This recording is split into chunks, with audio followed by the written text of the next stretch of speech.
Welcome po dito sa Guanzon, Honda Big Wing, Calasiao, Pangasinan. At ngayong araw ay magbibigay po ako ng pinakakumpletong price update para po sa lahat ng mga Honda Big Bikes. Excited na ba kayo? Tara!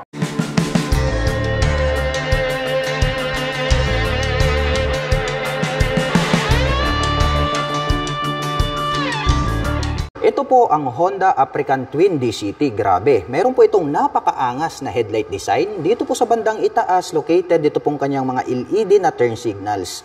At mayroon naman po itong clear na windshield. At ito po pala ay equipped with inverted telescopic fork, gold color.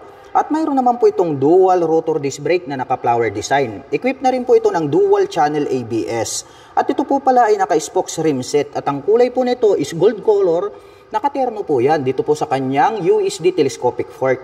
At ito naman pong kanyang gulong ay meron po itong dual purpose pattern tires dahil ito nga po ay adventure touring bike. At ang sukat naman po ng kanyang gulong rito sa harapan ay merong sukat na 90 by 90-21. Naka-dual meter panel display, naka-mechanical key ang ignition at ito po ay equipped with HISS. Naka-naked handlebar at ang kagandahan niyan ay meron na rin po siyang integrated na USB charging port. At meron naman po itong fuel tank capacity na 24.8 liters. At meron naman po itong fuel consumption na 20.5 km per liter. Naka-two-tone color combination po ito pong kanyang seat cover at ito pong kanyang integrated na grab bar ay converted na po siya as rear carrier. At ang Honda African Twin DCT ay meron po itong 1083 cubic centimeter engine displacement to be exact. Naka-liquid cooled overhead cam, 4-stroke with 8 valve, parallel twin with 270 crank and unicam. At nakakapag-provide naman po ito ng maximum power na 75 kW at 7,500 RPM. Habang nakakapagbigay naman po ito ng maximum torque na 112 Nm at 5,500 RPM. At mayroon naman po itong seat height na 820mm to 840mm dahil nga po ito ay adjustable. Pwede po siyang high and low seat. At meron naman po itong ground clearance na 220mm. At ang bigat po ng motorcycle na ito ay may kabuuang 253 kg. Ang cute din po nito pong kanyang LED na tail light.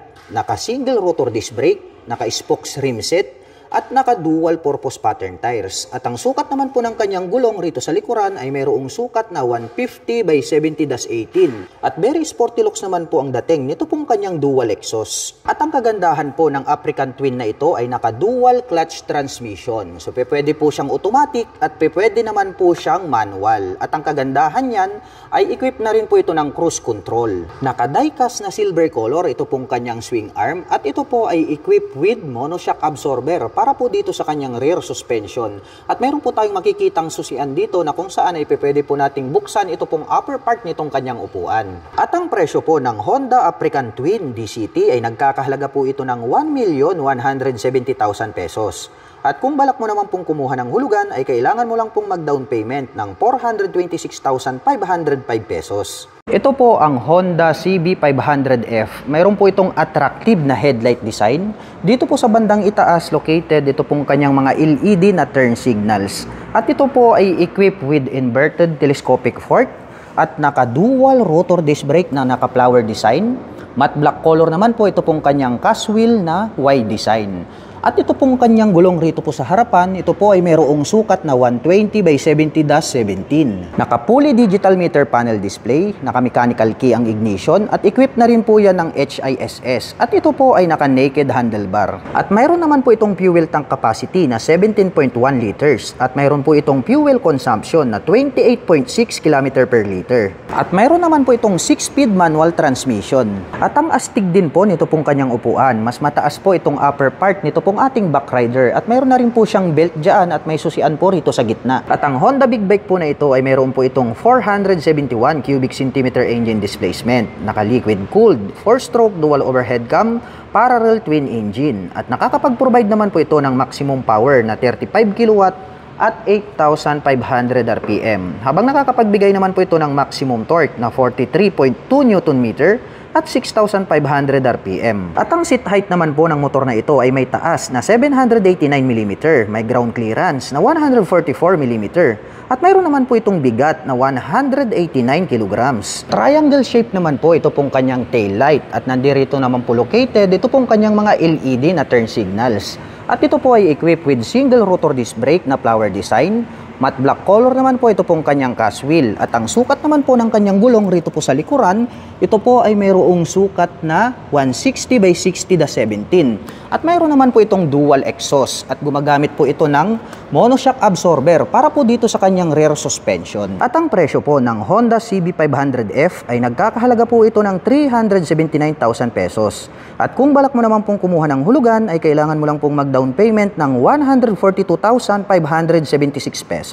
Ito po yung kanilang Honda CB650R. Isa po itong classic big bike. Kaya talagang napakalupit ng kanyang body and design. Mayroon naman po itong rounded shape na headlight. LED na po yan at mayroon pa po siya dyang rounded shape na split na daytime running light. Dito naman po located sa bandang itaas, ito pong kanyang mga LED na turn signals, naka-pop up po siya. At equip po ito ng inverted telescopic fork para po rito sa kanyang front suspension. At gumagamit po ito ng dual rotor disc brake with 2-pot caliper na Nissin brand. Ito naman pong kanyang cast wheel is matte brown color na Y design. At ang sukat naman po ng kanyang gulong rito po sa harapan, ito po ay mayroong sukat na 120 by 70/17. Naka-fully digital meter panel display, naka-mechanical key ang ignition, at ito po ay naka-naked handlebar. At mayroon naman po itong fuel tank capacity na 15.4 liters at mayroon po siyang fuel consumption na 20.9 km per liter. At mayroon po itong 6-speed manual transmission at napakaganda rin po nito pong kanyang upuan. Mayroon po siyang belt dito sa gitna, ang ganda rin po ng pagkakatahi kaya masasabi natin na matibay. Black color naman po ito pong kanyang seat cover. At ang Honda CB ay mayroon po itong 649 cubic centimeter engine displacement. Naka-liquid cooled, 4-stroke, 16-valve, dual overhead cam, inline 4-cylinder. At nakakapag-provide naman po ito ng maximum power na 69.7 kW at 12,000 RPM. At nakakapagbigay naman po ito ng maximum torque na 63 Nm at 9,500 RPM. At ang seat height naman po ng motor na ito ay may taas na 810 mm, may ground clearance na 148 mm, at mayroon po itong kabuuang bigat na 203 kilograms. Pahaba naman po ang shape nito pong kanyang taillight at dito naman po located dito pong kanyang mga LED na nakapop up na mga turn signals. At gumagamit po pala ito ng monoshock absorber para po rito sa kanyang rear suspension. At ang kagandahan niyan, ito po ay adjustable. At ang cute din po, almost hide po ito pong kanyang single exhaust. At gumagamit po ito ng diecast para po rito sa kanyang swing arm. At ito po ay mayroong single rotor disc brake with single pot caliper na Nissin brand. Matte brown color naman po ito pong kanyang cast wheel na brown color.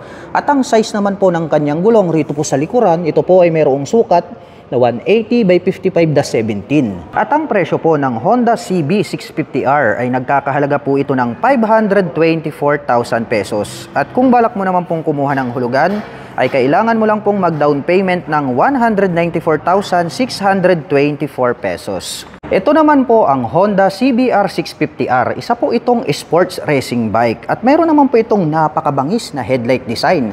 Mayroon pa po itong split na daytime running light dito sa bandang itaas. At dito naman po located dito pong kanyang mga LED na mga turn signals. At ito po pala ay equipped with inverted telescopic fork para po rito sa kanyang front suspension. Gumagamit po ito ng dual rotor disc brake with 2-pot caliper na Nissin brand. White type na black color naman po ito pong kanyang cast wheel. At ang size po ng kanyang gulong rito po sa harapan, ito po ay mayroong sukat na 120 by 70/17. Naka-fully digital meter panel display, naka-mechanical key ang ignition at ito po ay naka-naked handlebar. At mayroon naman po itong fuel tank capacity na 15.4 liters. At mayroon naman po itong fuel consumption na 20.9 km per liter. Ang ganda rin po pala nito pong kanyang upuan. Black color naman po ito pong kanyang seat cover. At mayroon naman po itong 6-speed manual transmission. At ang Honda CBR ay meron po itong 649 cubic centimeter engine displacement. Naka-liquid cooled, 4-stroke, 16-valve, dual overhead cam, inline 4-cylinder. At nakakapag-provide naman po ito ng maximum power na 70 kW at 12,000 RPM. Habang nakakapagbigay naman po ito ng maximum torque na 63 Nm at 9,500 RPM. At ang seat height po ng motor na ito ay may taas na 810 mm, may ground clearance na 130 mm, at mayroon naman po itong kabuuang bigat na 208 kg. Mahaba po ang pagkakadesign nito pong kanyang tail light, at dito naman po located dito pong kanyang mga turn signals na nakapop up. LED na po lahat yan. At ito po ay equipped with single rotor disc brake with single pot caliper na Nissin brand. Matte black color naman po ito pong kanyang mag wheel na white type. At ang sukat po ng kanyang gulong rito po sa likuran, ito po ay mayroong sukat na 180 by 55/17. At ang kagandahan po ng sports racing bike na ito ay equipped na po ito ng Honda e-clutch. Naka monoshock absorber ang kanyang rear suspension at gumagamit po ito ng die-cast na swing arm at mayroon naman po itong single exhaust. At ang presyo po ng Honda CBR 650R na A-clutch version ay nagkakahalaga po ito ng 594,000 pesos. At kung balak mo naman pong kumuha ng hulugan ay kailangan mo lang pong mag-down payment ng 219,750 pesos. At ito po palang Honda CBR 650R ay mayroon po itong 2 model variation. Mayroon po tayong e-clutch which is ito nga po itong kulay red na ating ni-review. At pangalawa, ito naman pong black color. Ito naman po yung Honda CBR 650R na standard version. 2024 model po ito. Ang price naman po nito ay nagkakahalaga po ng 554,000 pesos. At kung balak mo naman pong kumuha ng hulugan, ay kailangan mo lang pong mag-down payment ng 205,392 pesos. At bukod po dyan ay meron pa po pala sila ritong available na Honda CBR 650R na black color at ito po yung 2023 model. At ang price naman po nito ay nagkakahalaga po ito ng 549,000 pesos. At kung balak mo naman pong kumuha ng hulugan ay kailangan mo lang pong mag-down payment ng 203,598 pesos. Ito naman po yung kanilang Honda CL500. Mayroon po itong rounded shape na headlight design. Gumagamit din po ito ng 4 projector lights. At bilog din po ito pong kanyang mga naka-pop up na mga turn signals. At gumagamit naman po ito ng traditional na telescopic fork dito sa harapan. At nagkaroon po siya dyan ng rubber boots. Mayroon naman po itong single rotor disc brake with 2 pot caliper na Nissin brand. At ito po ay naka-cast wheel at itong kanyang gulong ay naka-dual purpose pattern tires. At ang sukat naman po ng kanyang gulong rito sa harapan, ito po ay mayroong sukat na 110 by 80-19. Naka-fully digital meter panel display, naka-mechanical key ang ignition, at ito po ay naka-naked handlebar. At mayroon naman po itong fuel tank capacity na 12.2 liters. At mayroon naman po siyang fuel consumption na 27.1 km per liter. At mayroon naman po itong 6-speed manual transmission. Ang astig din po nito pong kanyang upuan. Matte black color naman po itong kanyang seat cover at nagkaroon po siya rito ng belt sa bandang gitna. At ang Honda CL ay mayroon po itong 471 cubic centimeter engine displacement, naka-liquid cooled dual overhead cam, 4-stroke 4-valve 2-cylinder. At nakakapag-provide naman po ito ng maximum power na 33.8 kW at 8,500 RPM.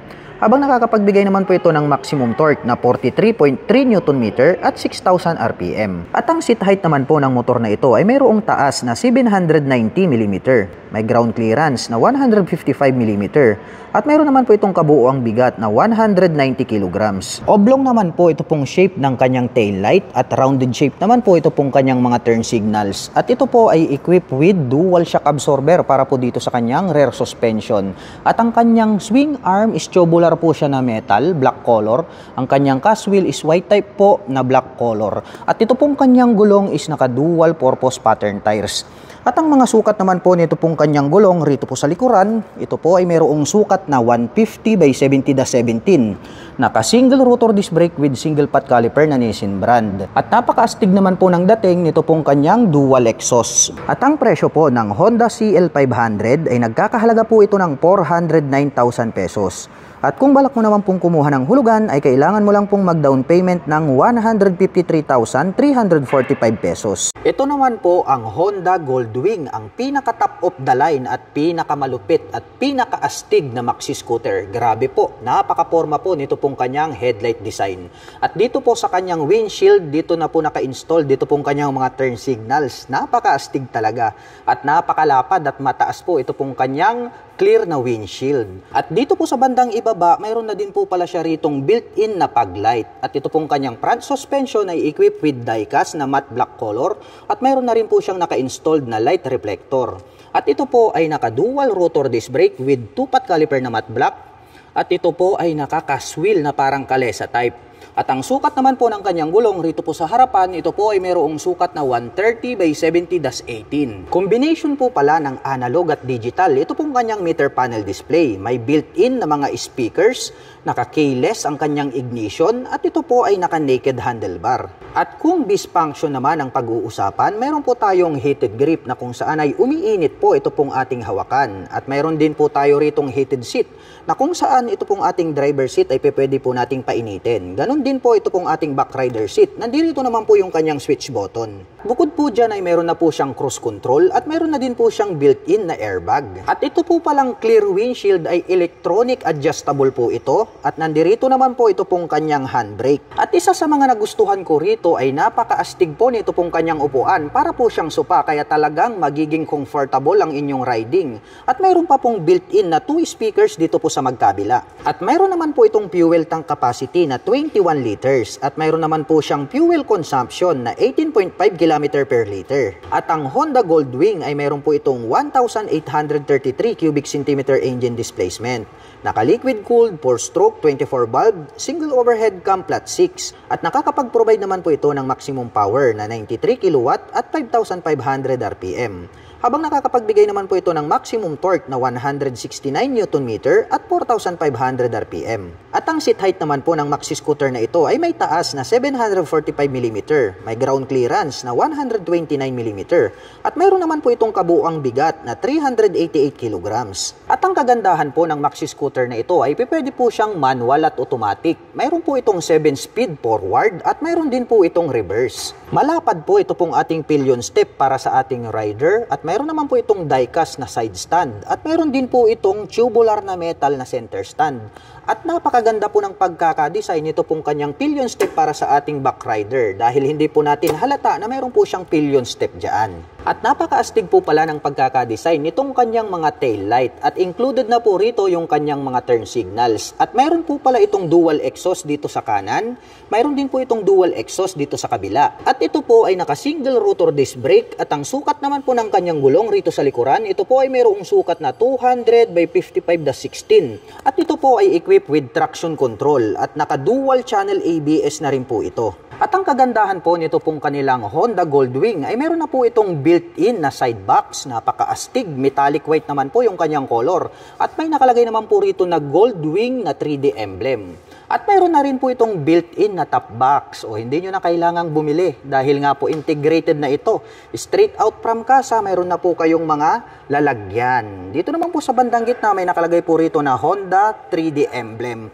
Combination po pala ng black, red at white, ito pong kanyang built-in na top box. At ang presyo po ng Honda Goldwing ay nagkakahalaga po ito ng 2 million pesos. At kung balak mo naman pong kumuha ng hulugan, ay kailangan mo lang pong mag-down payment ng 724,432 pesos. Ito po ang Honda NX500. Napakaastig po nito pong kanyang headlight design. Dito naman po located, dito pong kanyang mga LED na turn signals. At mayroon naman po itong clear color na visor. At ito po ay equipped with inverted telescopic fork, glossy black color, naka-dual rotor disc brake na flower design at equipped na po ito ng dual channel ABS. At ang kanya pong gulong rito sa harapan ay naka-dual purpose pattern tires. At ang sukat naman po ng kanyang gulong, ito po ay mayroong sukat na 110 by 80-19. Naka-fully digital meter panel display, naka-mechanical key ang ignition at equipped na po yan ng HISS. At ito po ay naka-naked handlebar. At mayroon naman po itong fuel tank capacity na 17.7 liters. At mayroon naman po itong fuel consumption na 29.9 km per liter. At ito po ay naka 6-speed manual transmission. Mahaba po ito pong kanyang upuan at black color naman po ito pong kanyang seat cover. Metallic black naman po ang kulay nito pong kanyang integrated na grab bar. At ang Honda NX ay meron po itong 471 cubic centimeter engine displacement to be exact. Naka-liquid cooled, 4-stroke, dual overhead cam, parallel twin engine. At nakakapag-provide naman po ito ng maximum power na 37.1 kW at 8,500 RPM. Habang nakakapagbigay naman po ito ng maximum torque na 44.7 Nm at 6,600 RPM. At ang seat height po ng motor na ito ay may taas na 834 mm, may ground clearance na 181 mm, at may bigat naman po itong 196 kg. At pahaba po ang hugis nito pong kanyang LED na taillight. At nandirito naman po located ito pong kanyang mga LED na turn signals. At ito po ay naka-single rotor disc brake with single pot caliper para sa kanyang rear braking system. Ang kanyang cast wheel is matte black color na Y design. At ito po ay naka-dual purpose pattern tires. At ang sukat naman po ng kanyang gulong rito po sa likuran, ito po ay mayroong sukat na 160 by 60/17. At ito po ay mayroong dual exhaust. At equip naman po ang kanyang suspension dito sa likuran ng monoshock absorber. At ang presyo po ng Honda NX500 ay nagkakahalaga po ito ng 409,000 pesos. At kung balak mo naman pong kumuha ng hulugan ay kailangan mo lang pong mag-down payment ng 153,345 pesos. Ito po ang Honda Rebel 500. Mayroon po itong rounded shape na headlight design. Gumagamit po ito ng 4 projector lights. At ito pong kanyang mga turn signals ay bilugan lang din dahil nga ito po ay isang classic bike. At equipped naman po ito ng traditional na telescopic fork, black color.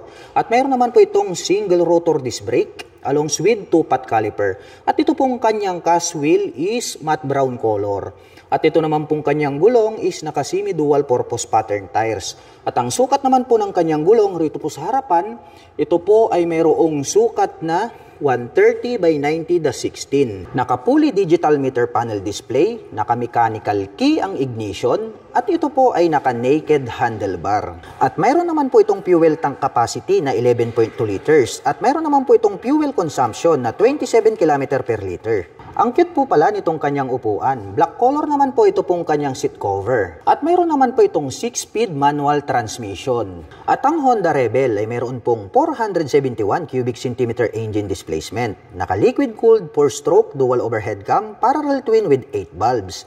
At nakakapag-provide naman po ito ng maximum power na 33.8 kW at 8,500 RPM. Habang nakakapagbigay naman po ito ng maximum torque na 43.3 Nm at 6,000 RPM. At ang seat height naman po ng motor na ito ay may taas na 690 mm, may ground clearance na 136 mm, at mayroon naman po itong bigat na 191 kg. Oblong naman po ito pong kanyang LED na taillight, bilugan naman po ito pong kanyang mga turn signals. At ito po ay equipped with dual shock absorber para po dito sa kanyang rear suspension. At equipped po ito ng tubular metal na swing arm. At ito pong kanyang mag wheels is matte brown color.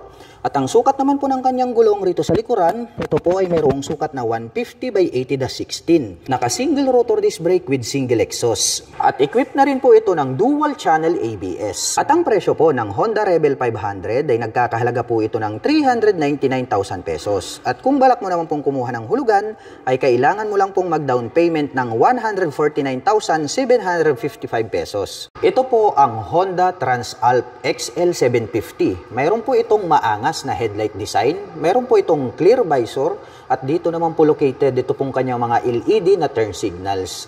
At ito po ay equipped with inverted telescopic fork. Meron po itong dual rotor disc brake na naka-flower design.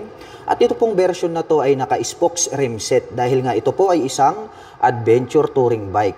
At ito naman po ay naka-dual purpose pattern tires. At ang sukat naman po ng kanyang gulong rito po sa harapan, ito po ay mayroong sukat na 90 by 90/21. Naka-fully digital meter panel display, naka-mechanical key ang ignition at equipped na po ito ng HISS. At ito po ay naka-naked handlebar. At mayroon naman po itong 16.9 liters na fuel tank capacity. At mayroon naman po itong fuel consumption na 23.5 km per liter. Malapad po itong kanyang upuan at malambot. Black color naman po itong kanyang seat cover. At ito naman pong kanyang integrated na grab bar ay converted na po siya as rear carrier. At ang Honda Transalp ay mayroon po itong 755 cubic centimeter engine displacement.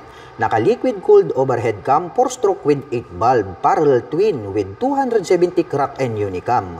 At nakakapag-provide naman po ito ng maximum power na 67.5 kW at 9,500 RPM. Habang nakakapagbigay naman po ito ng maximum torque na 74.6 Nm at 7,250 RPM. Naka-LED na po ito pong kanyang taillight at dito naman po located itong kanyang mga LED na mga turn signals. At ito po ay equipped with single rotor disc brake na flower design at ito po ay naka-spokes rim set. At ang sukat naman po ng kanyang gulong rito po sa likuran, ito po ay mayroong sukat na 150 by 70/18. At very sporty looks din po ito pong kanyang dual exhaust. At mayroon po itong 6-speed manual transmission. Die-cast naman po ito pong kanyang swing arm at mayroon pong susian dito sa bandang itaas. At gumagamit naman po ito ng monoshock absorber para po dito sa kanyang rear suspension. At ang presyo po ng Honda Transalp XL750 ay nagkakahalaga po ito ng 598,000 pesos. At kung balak mo naman pong kumuha ng hulugan ay kailangan mo lang pong mag-down payment ng 221,186 pesos. Ito po ang Honda XADB 750. Grabe, napakaastig po nito pong kanyang headlight design. May split pa po siya sa bandang gitna na daytime running light. At adjustable naman po ito pong kanyang clear na windshield. At dito po located dito pong kanyang mga turn signals na LED. At equipped naman po ito ng inverted telescopic fork para po rito sa kanyang front suspension. Grabe, gold color po yan. At ito po ay naka-dual rotor disc brake with 2-pot caliper na Nissin brand. At ito po ay naka-spokes rim set dahil nga po itong adventure scooter na ito ay pang touring.